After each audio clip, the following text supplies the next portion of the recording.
a few hundred girls to race over the same 5-kilometer distance, and maybe lacking some of the top star power of some of those bigger schools. Still enthusiastic, still ready to run. And, we've seen it before at all different events that we cover over the course of the high school cross-country season. Someone winning this race today could be the one winning the bigger race next year. I don't really like to necessarily call them the B races anymore, and part of the reason why is, a couple races I've seen so far in 2025, I've seen in a quote-unquote JV race someone run 14:50 for a boys race. Now, the argument is, well, this young man transferred, so, there's those transfer rules, and this was in the state of Colorado, but, there are some stars that just come out of nowhere in some of these races that, you and I don't necessarily know. And, of course, particularly me, and I'm supposed to be the one that's the most knowledgeable about some of these athletes. I'm getting paid for that's why. But, you get a lot of surprises in some of these races, and that's, where you and I are going to be learning about these athletes as this season goes along.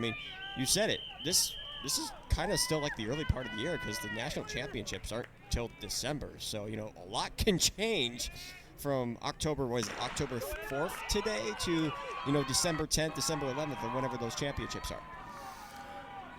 Well, they are already out on the course with the previous race still having a few to come through the chute. We'll keep you with that 2-box here for just a few more moments if you're waiting to watch one of those final athletes come across the line here in heat number 1. But heat 2 is underway. The El Caliente High School Girls Division at the 2025 Chili Pepper Cross Country Festival on a very spectacular Saturday in October in Arkansas. I really see that festival atmosphere adjacent to this starting chute as and really our first big weekend of the cross country season 2 here on runnerspace.com. A lot of action to come, of course. We have the Chili Pepper right here. There's Great American going on, and then if you guys really want to watch later tonight, Nike XC Town Twilight, a whole bunch of cross country stuff right here on the Runner Space Network.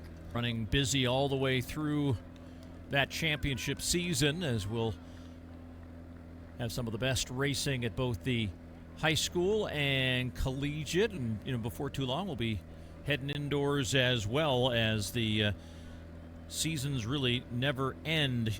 Paul, track just got over with. I don't even want to think about indoor at this point. And I've got a track meet next week. It's that kind of world we're in. Nora Wise is Rogers Heritage on the right side of your screen as we get to the early leaders here. Who do you got on? Thompson of Bing. So a little bit of a different race than the first section. Got a couple of competitors already challenging each other, and even so, in third and fourth right behind, we'll get a better glance at those athletes when we mile mark. But, as fun as it is to watch a solo effort and someone watching them run fast times, it's always fun to watch a competitive race as well. Believe that's bib 1704 back in third, and if that is the case, that would be Brentwood Christian's Harper Counts. But again, we have the first mile here just to kind of get the racing underway, and then we'll have our first mile split for you here shortly as we're into the second race of the day. That'll carry us all the way through most of the midday if you're on the East Coast, most of the morning hours if you're on the West Coast. But the high school boys will follow here shortly. They'll have 2 heats as we've had with the girls, and then we're looking forward to 4 races in the collegiate schedule. The McDonald Memorial men's race that'll race at 8K, the Harder's Habanero 5K for the college women, and then the Prairie Fire Pepper men's and women's collegiate races. Again, the men running a longer distance today at the collegiate level of 8K, the collegiate women running the same distances we're seeing here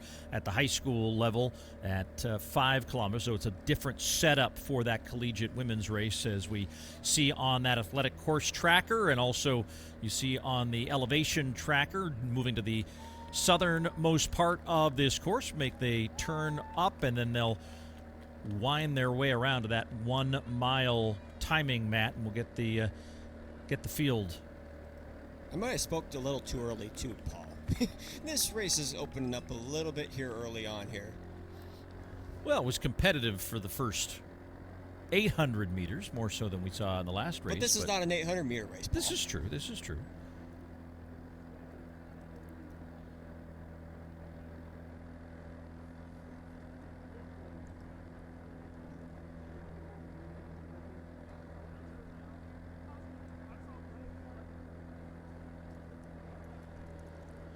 Nora Wise in control here from Rogers Heritage.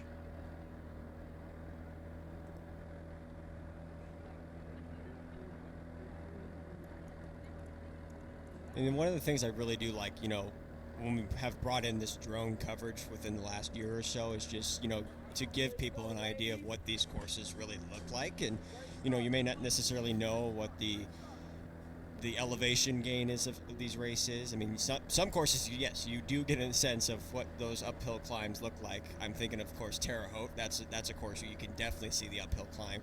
But a course like this one, you can see kind of the downhill stretch, but also it's a relatively flat course. And, yes, we have the athletic course tracker. It tells you, the elevation and, where athletes are going up and down. But, I just like, that's my favorite part about going around the country is just going to see these different courses and just seeing what the atmosphere is like, what the grounds are like. And as I mentioned, Stillwater, a great course.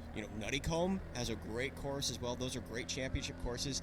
What I'm really excited for is, and we got a kind of a taste of it already with the Gans Creek Classic, is, the NCAA's being at Gans Creek this year for the very first time. And, Missouri has put an emphasis on, wanting to have like a tailgate environment at that championship meet. They people to come to this meet. They're already talking about, having 12,000 spectators come watch this race. I mean, when was the last time you had, that many spectators, let alone at a track meet? I know Hayward seats 12,000 people, but that's a lot of people. Well, I mean, it's reminiscent of what they try to do in Des Moines and in Philly for the relays. I mean, that would be the kind of festival atmosphere that they're looking for. We got them through the first mile here, Keenan, and indeed it is Nora Wise with the lead so far. She's actually 2 for 2 in races she's completed so far in the 2025 cross-country season, winning both of those earlier in the year, trying to do it again here at Chili Pepper in this second of 2 heats in the El Caliente division. Ava Thompson of Bing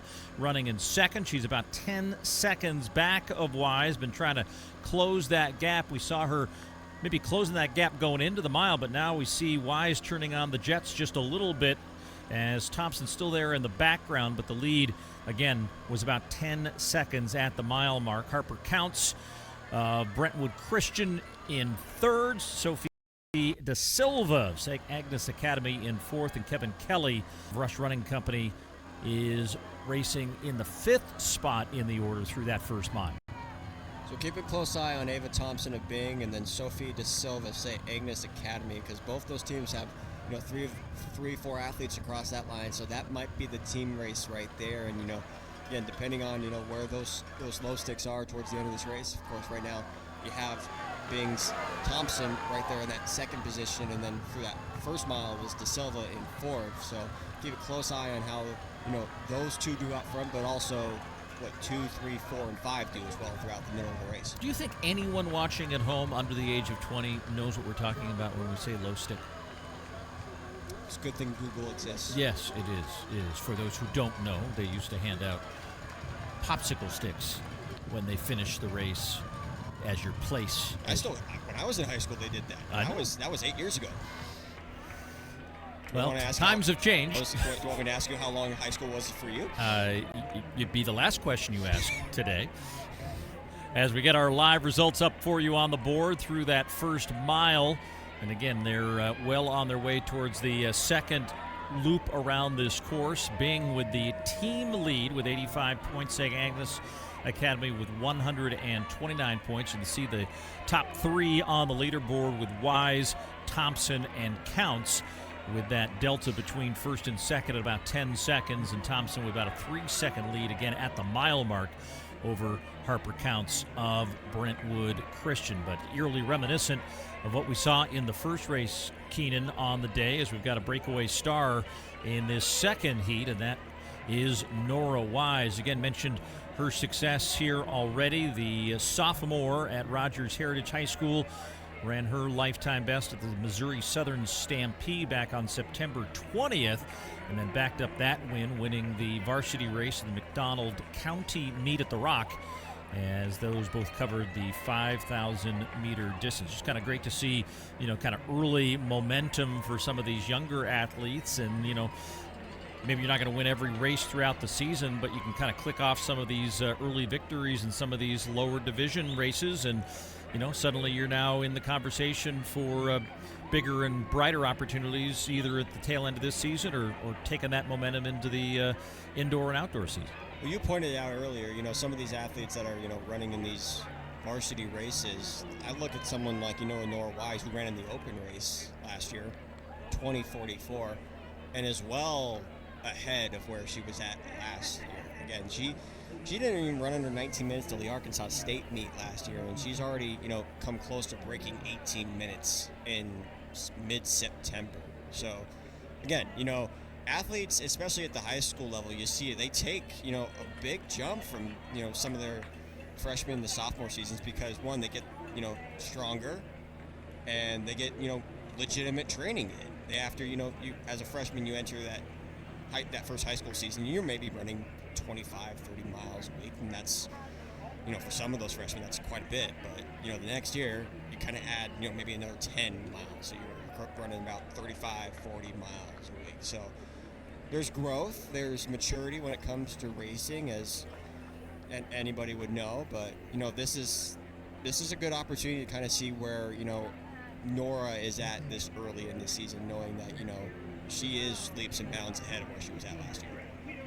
Yeah, finished off her spring campaign for Rogers Heritage, making the final of the Class 6A State Track and Field Championships at 3,200 meters. Still with that lead, still, a little bit of a optical illusion there as the chase group behind her still a good 10-plus seconds. I think the lead has stayed at least close to where it was at the 1 mile mark, and as she makes the turn here, she's going to work her way up again and wind her way to that 3.5 kilometer split. She does look like she's feeling the pace here through this part of the race course right now, and just has to keep focusing on the job at hand. Hasn't taken a look over her shoulder, and that's good that she's not necessarily worried about what's going on behind her right now, as she's just trying to get herself up and around to this next split on the course.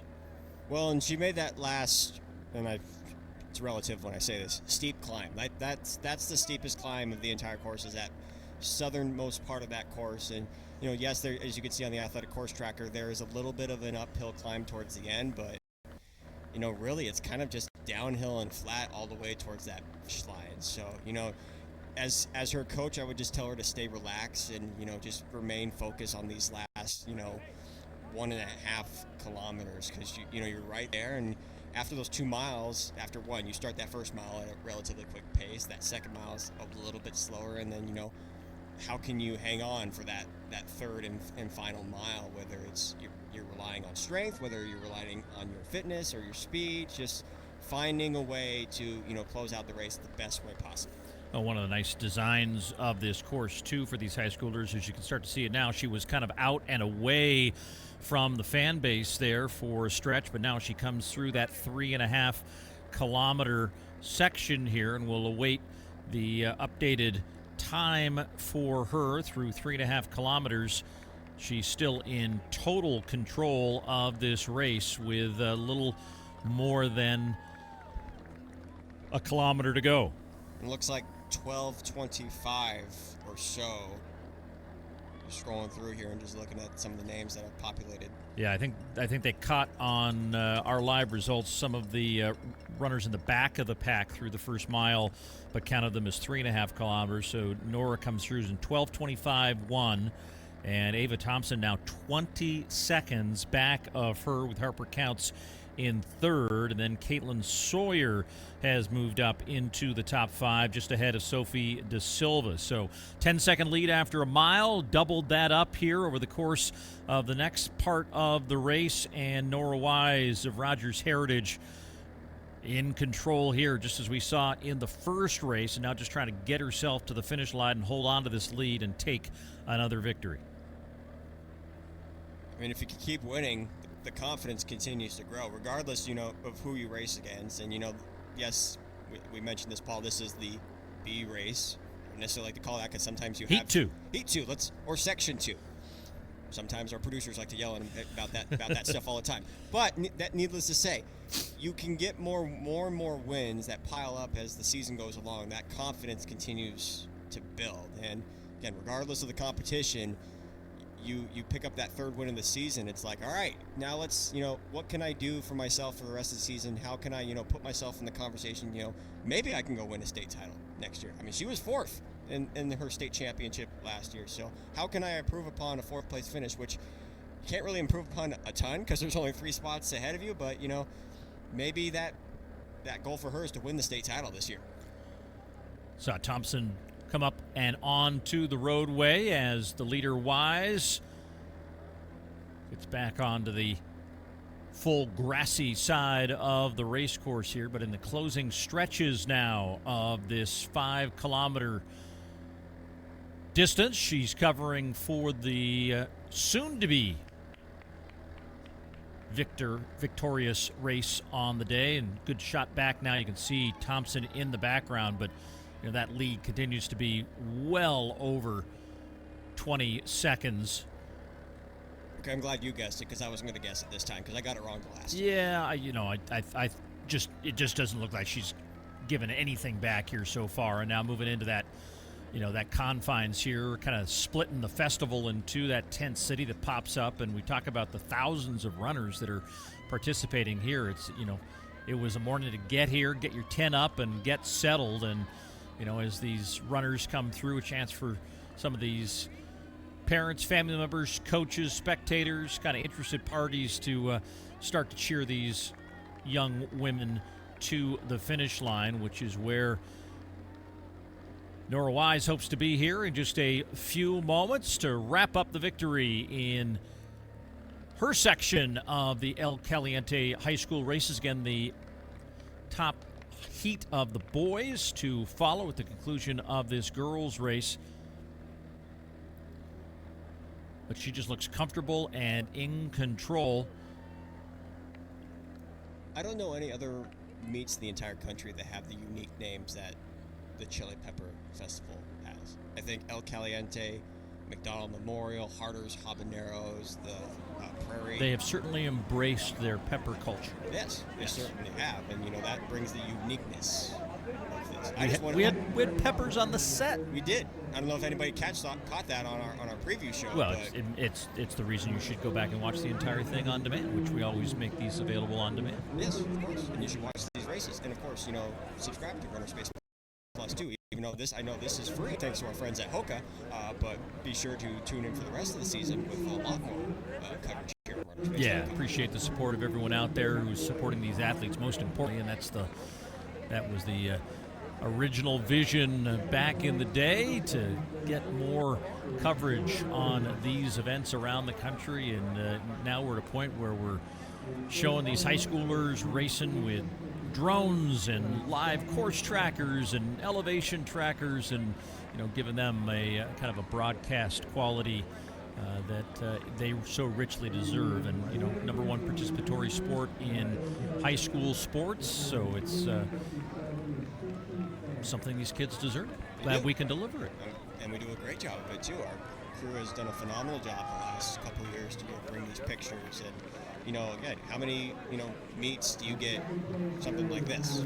You're seeing the athletes high above from the ground. And our winner's here. Yeah, for the second consecutive race, however, we have kind of a similar finishing chute environment as a solo runner coming to the line for the victory, and in this case it's Nora Wise of Rogers Heritage who takes the win in 18:02.5. And she is now 3 for 3 in races she's run here in the high school cross country season.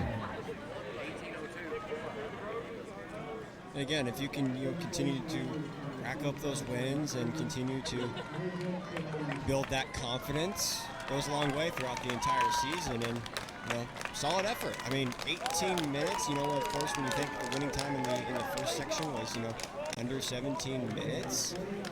I mean, she made up a lot of ground from where she was at last year when she ran 20:44 in this race last year. David Thompson wrapping up in second. Harper Counts from Brentwood Christian will be our third place finisher, 18:52. So she gets under 19 minutes in her race as we'll keep an eye on this finishing chute. Some celebration happening adjacent to the finish line as Nora Wise gets some immediate support and admiration for the effort that she had here today, winner in our second race of the day. Caitlin Sawyer of Hathaway finishing in fourth. Sophie De Silva will be our fifth place finisher from St. Agnes Academy, and we'll see what transpires here over the next several minutes as the rest of the field comes through. We'll keep an eye on those top teams as well as they begin to populate their 5 runners across the line, as St. Agnes has their second across the line. That was Marina Hart, who was just behind De Silva, finishing in second. So 2 good low sticks for St. Agnes. Let's see if they can now pull together 3 more across the line to be in a position to battle for team honors. And Keenan, you mentioned it, winning time here, not as fast as the winning time in race number 1, but that is the beauty of setting up. And, some of it's the function of just there's so many athletes here wanting to run. They have to break them up into multiple sections. But, I think the benefit of a Nora Wise coming in and winning a race, regardless of the time, versus having maybe had been in that first heat, running 18:02 and being in the middle of the pack, again, just does wonders for someone like her, just a sophomore, learning and wanting to develop into one of those athletes that will win a race like Heat 1 next year. Remember the Big Ten Outdoor Championships last year? 10,000 meter sections to 2 sections. That's how many athletes were wanting to race 10K on a track, but you had to have 2 sections because that's how many people decided. I mean, you can't just have 50, 55 athletes on a track for a 10,000 meter race. Then the joke becomes, oh, it's a cross country race at this point. You can't have 400, 500 athletes on one cross country course, because then it becomes too much. It becomes too much, for the meet officials towards the end. I mean, you got athletes falling down. You only have so many people to help these athletes get off that finish line, and whether it's carrying them or dragging them across the grass, that's always my favorite. But I mean, you have to be able to divide it up, and you also have to put them kind of on the same playing field too. Some of these athletes, wouldn't necessarily be able to compete with the first heat, but when you put them in these second sections, levels the playing field a little bit. Yeah, we're starting to see schools get 5 runners across, and so that team scoring will be pretty dynamic. Just 2 points separating the top 2 teams right now in that descending order list, still with some revamping and revising of the finishes for these team races to be figured out. But Nora Wise is our winner in the girls' Heat 2 of the 5,000, with Wise, Thompson, and Count our podium here in Fayetteville. And then take a look at the team race. Earlier we talked about being in St. Agnes Academy potentially, with their low sticks and their front runners. It looks like now it's Herculaneum. I hope I pronounced that right. I would go Herculaneum. That's certainly not a school from my district, but nope, certainly not mine either. But they're now up to 8 points over St. Agnes, which is 6 more than they had just a moment ago, being there in third. As the field continues to cascade to the finish line, the boys' race to follow here shortly. It'll be our top-seeded section in that senior boys El Caliente varsity race, scheduled to go off in just a little bit as the racing continues here, with plenty more runners to come across the line. And to round out the scoring here, we're down to 5 points again in that battle for the team race. But St. Agnes has just not been able to close the gap enough to overtake Herculaneum for what would appear to be the team win here. It's now back to 6 points. Much closer team race than our first section, which again, I mentioned, it's great to see, someone kind of just go out there and take it from the start. But, when you have competition, I mean, that's the beauty of high school sports and in sports in general. Competition is what makes things so great. And I'm sure, there was a lot of competition at the World Championships this year. I mean, not a lot of people probably projected Botswana to beat the United States in the 4x4, but if you take a look at what Botswana did in that 400, you could think otherwise, because Botswana was really, really good this year. Yeah, a lot of first-time world champions at that event.